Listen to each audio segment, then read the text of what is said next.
ทำไรก็ไม่ เกิด ได้ กับดอกเข้มจริงครับ พี่ดอกเข้มแต่คือแล้ว ดอกเข้ม พี่ดอกเข้มเนี่ยคือนั่นจำได้ไหม จนไก่ก็ขึ้นได้นะ พี่ดอกเข้มขึ้นมาว่ามาวันนี้ เจินกันมาเฮ้ยไปนอนแล้ววะ แป๊บนึง งั้นไปละติด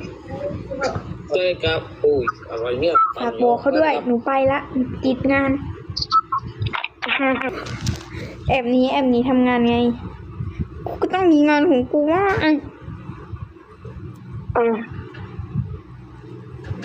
มึงได้เงินมื้อเท่าไหร่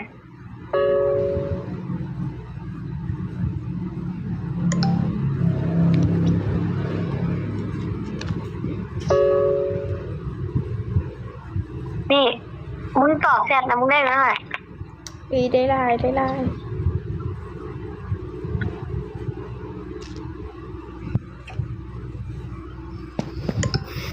กี่ใบแดงห้าแดงค่ะ บอกกู แพงเยอะก็ บอกกันกูก็บอกว่าล่าเศร้าเรียนน้ำกันเลย เอาสุพิษกันตอบกันเลยตอบ มันนั่นสิมันมาเศร้าเรียนนะพวกกูมันบอกว่าพวกกูบอกว่าน้ำมัน ช่างมัน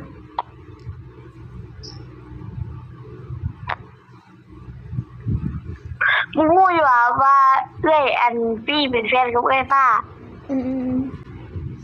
เจ็บใจ ป้าหมอ อย่า สาว พูดมากกูเจ็บใจอย่าพูดเลยเจ็บใจอย่าพูด ป้าหมอสาม อย่าพูดกูเจ็บใจ20 นาทีค่ะ แบบจุกๆเองแต่ก็ต้องรอคิวนานเหมือนกัน มึงเก็บใจวะ เจ็บใจคนที่เราชอบกูอุตสาห์จีบแต่กูไม่ได้อ่ะ ไปเบิ่งรถไปเบิ่งเฟซแล้วเขาจะแหกกัน กูเห็นแล้วอย่าพูดอย่าว่าเจ็บใจ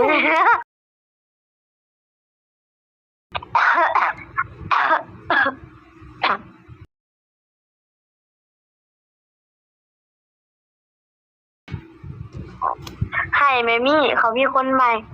บอกกูว่ามีก็กัน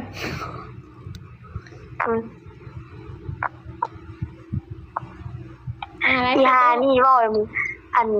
เอมี่มันคือเอาหัวเอาไว้คนว่าสิแหละบ่แม่นเอากันแล้วว่าเพิ่นว่า สารแน่เอาเรื่องของกูค่ะหีใครหีมันเนาะไม่ใช่หีมึงบอกมันขายอะไร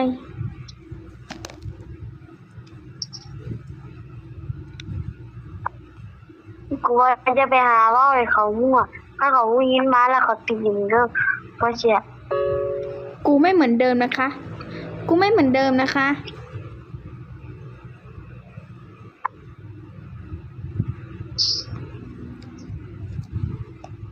พอเพิ่นเองเป็นคนขี้ยา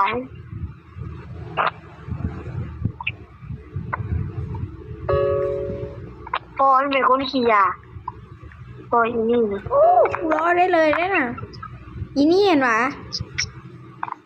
อืม อ๋ออีนี่โบแมนอันอีอย่างวะเป็นหมูกับอีโมนะรีวิวสินค้าอะไรมึงเห็นแต่งตัวอย่างนี้มึงว่ากู อีนี่กับมูอีโมหั่นแหละ ที่โบแมนตัวกูว่าโบแมนอีนี่ได้อีอย่างวะที่กูว่ามันมาบอกกูว่าอีโมไม่ได้เห็นอย่างนั้นนะ อีลูซี่ บที่มันเป็นหมูกับอีโมแหละ อีลิง อีลิงบอกกูเลย อะไรติดที่หัว มึงบอกว่าอย่าง อีลิงมันบอกว่าอีโมมันไม่ได้เห็นเนี่ยช่วยไม่อยู่บนล้าง ก็เมียน่ะตัวเบิ่งกับหู ตอนกูอยู่แม่งกูล้างแทบตายสุดท้าย มันอยู่น้ำเอ้ยหน้ามันอยู่น้ำเอ้ยหน้าแบบนี้ อยู่กับเอ้ยนาละ เอ้าใช่ปะ มันอยู่โบอันกูเห็นแต่ละเรือมันอยู่แต่น้ำเอ้ยหน้า อ๋อมันขึ้นไปเฮ็ดเวียกอยู่ฮานที่บอกกูได้ยินมาประมาณนี้เนี่ย กูย่านมันคือเบสเบี้ยกันแล้วมันก็ลงมือเปิด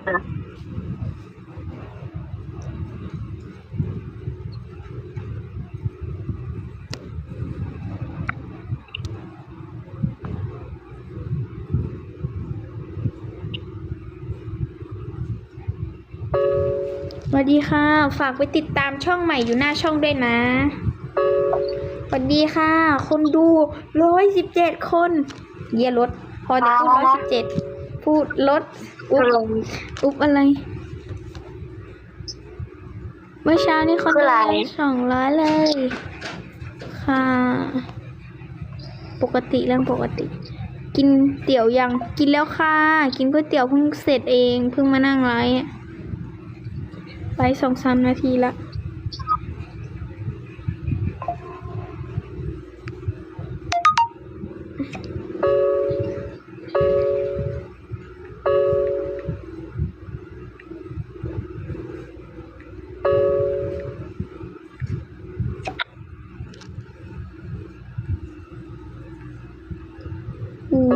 อะไรพี่อะไรย ไม่เอา อู้